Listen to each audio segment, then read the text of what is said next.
Yeah, I did change, and I'm really glad I changed. This one's wife. Could she have been this? Hello, I'm H.G. Tudor. I commonly come across people commenting about this situation. In essence, they look at this one's wife and think to themselves, she had the world at her feet. There she was, a mediocre actress who few people had heard of, earning an okay living, but facing an uncertain future as she was being written out of Suits. She then managed, by the ensnarement of Prince Harry, to catapult herself onto an international stage. She became world famous, had access to wealth, had access to privilege, had a support network put in place for her. She had a role whereby she could have cultivated considerable goodwill, acting as a patron of various high-profile charities, attending prestigious events. She had the world at her feet. Why, oh why, did she fuck it up? By way of comparison, an individual by the name of Media Lush has posted on the thread Saint This One's Wife, they use a proper name, as you know I do not, basically suggesting that if this one's wife had played the game like a decent person, she could have had it all, and provides Lady Frederick Windsor as a comparison to demonstrate how somebody can marry into the royal family and get it right. There is an Hello article about Lady Frederick Windsor, who is actually otherwise known as the actress Sophie Winkleman. So here you have an actress who has married into the royal family, admittedly not as high profile as Prince Harry, but the fact is that with Freddie Windsor, she was still marrying into the royal family. Let's just take a moment to learn a bit more about Sophie Winkleman through what the article tells us. She meets in a London studio for an exclusive interview and photo shoot, and she's actually taking a day off from her latest filming project. She's also there to talk about her work with Social Enterprise, the Big Issue group, for which she has been an ambassador since 2020. Earlier this year, she joined vendors, selling copies of the Big Issue magazine, just as the Prince of Wales has done. I talk to every homeless person I pass, she says. I find it sad when people simply walk past them. It doesn't matter if you don't have any cash to spare, just communicate so they don't feel invisible, even just a supportive smile. I remember selling with some vendors on a bitterly cold and wet Monday in January, trying to earn their way out of poverty in the freezing weather and feeling overwhelmed with admiration. There is a scene in Frances Hodgson Burnett's A Little Princess when Sarah tells Becky, the scullery maid, "It's just an accident that I am not you and you are not me." It's always stayed with me. Homeless people are exactly the same as you and me, except something awful has happened to them. Also, the vast majority had a chaotic, frightening childhood. It's a view Sophie shares with Prince William, who has made it his mission to eradicate homelessness in the United Kingdom. It also backs the Princess of Wales' assertion that many of today's social problems stem from difficult childhoods. She's right about early years being key, says Sophie, who has daughters Maud, 11, and Isabella, 8, with her husband, Lord Frederick, the son of Prince and Princess Michael of Kent. Sophie, 44, is full of admiration for Catherine, who recently finished a course of preventative chemotherapy. She's wonderful, she says. I last saw her at Wimbledon. It was so cheering to see her. Beautiful as ever, she's been amazingly brave and is doing so well. She's equally fond of the king. Duty and service run through him like a stick of rock. It doesn't just occur to him to rest, something that those who love him are desperate for him to do. He's battling cancer and doesn't give himself a moment off. He's a hugely inspirational man. When asked who she's closest to, she replies, I count pretty much every one of them as a trusted friend. I'm very lucky. No doubt, Sophie's insight into high society has helped her in her recent roles, such as playing the Duchess of Rochester in Belgravia, the next chapter, and Lady Susan in Sanditon. But she is perhaps best recognised for her recurring role between 2005 and 2010 as Big Suze in Channel 4 comedy Peep Show.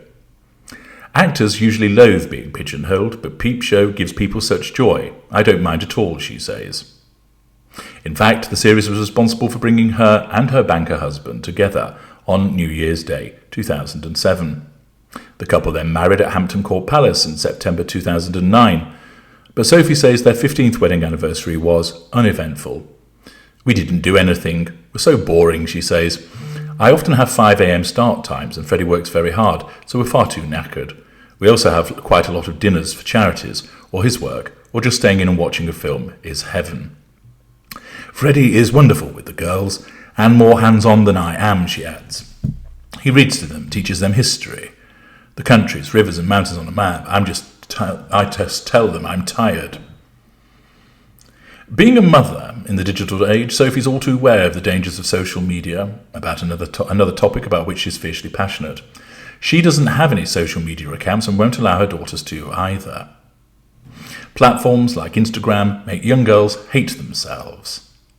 And apps like TikTok and Snapchat totally destroy the concentration span. Change has to be government-led because millions of British children are on their devices all night long. Then they go into school shattered and angry and they don't learn anything. Sophie's current screen role is in a BBC drama that she's filming until the new year. It's fabulously written and I'm thrilled to be part of it, but I'm not allowed to discuss it yet. I'm so sorry, she says. Meanwhile, Sophie will be supporting Big Issue's new big community initiative. I'm so proud to be an ambassador for this awe-inspiring organisation, she says. It's a British triumph we should all take pride in and actively support. So, a snippet there in relation to Sophie Winkleman, who has become Lady Frederick Windsor and is married into the royal family. But look at what she does. She has a family, she has charitable involvement, and she continues with her career as an actress.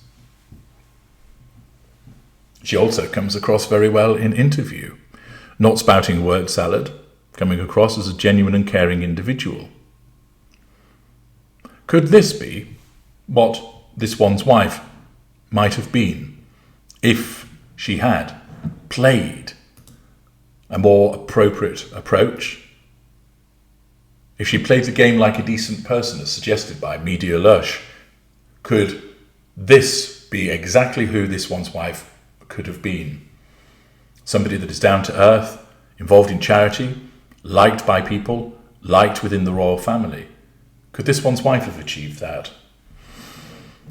Well, the simple fact is, no, she could not.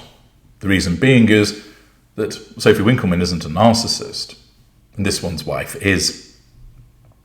The fact is that for this one's wife, her narcissism propelled her into ensnaring Prince Harry and got her into that position, which was an enviable one for many. But as I have told you on many occasions, it's been incapable of keeping her there. It's been incapable of keeping her there because it hasn't evolved to a sufficient degree to enable her to maintain a facade, to enable her to consider the consequences of her actions, unlike a more evolved and sophisticated narcissist. Simply put, she could not play the game like a decent person because she cannot be a decent person. She cannot even properly emulate one like some narcissists do, because as a mid-range narcissist, she can only go so far in that direction before the needs of her narcissism prevail and she lashes out at people. She bullies them. She devalues them. She gives them the death stare. She becomes self-centered. The fact is, whilst many people might think, oh, look, you were in a similar position to that of Lady Frederick Windsor. If you'd have followed the same route as her, look where you could have been. Admired, liked, even adored by people. But you didn't. Why did you choose the path that you did? Well, in actual fact, this one's wife didn't choose that path. Her narcissism caused her to move along that route, and it was always going to be the case. There might be other narcissists much more sophisticated that could have married into the royal family. and they would have bolted it onto them and utilised it to their advantage without fucking it up in the way that she does. But she was incapable of doing that. This one's wife messed it up because her brand of narcissism caused her to do that. It caused her to behave in a particular way whereby her superficiality came to the fore. That the fact that she is such an attention whore means that her pursuit of fuel causes her to find a camera lens, to elbow people out of the way, to talk over them, to snatch bouquets, etc. And the facade isn't up to the job of keeping all of that under wraps.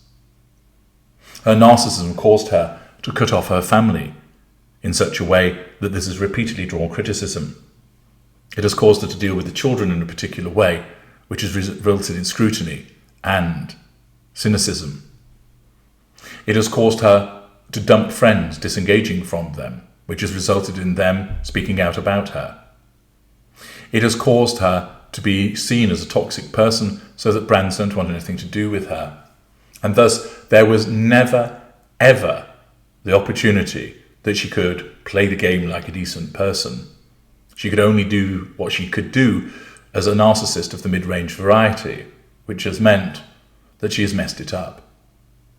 That her narcissism regularly ensures that she gets the control, that it draws the fuel, that she utilises the character traits, and she gets the residual benefits. It always succeeds in that regard. But what it then does is it creates more threats to control. It results in the threats to the residual benefits, because its pursuit of those four things results in her becoming unpopular. The facade can't cope with the pressure that it's put under by her repeated and sustained need for exposure. That the fact that she lacks the ability, the charisma, and the intelligence to assert control in a particular way, which means that she resorts to unsophisticated methods such as bullying people, which eventually becomes highlighted and disseminated at large, which results in a further threat to her control and a further reduction in her popularity. Lady Frederick Windsor provides an interesting comparison, given that there are similarities between the two women, both actresses, both married into the British royal family, both have charitable interests. Whereas one has harnessed all of this and has done so in a productive fashion, the other, of course, has simply been unable to do so, because whilst her narcissism got her into the position that has proven so useful to her, it has struggled to keep her there. I'm H.G. Tudor. Thank you for listening.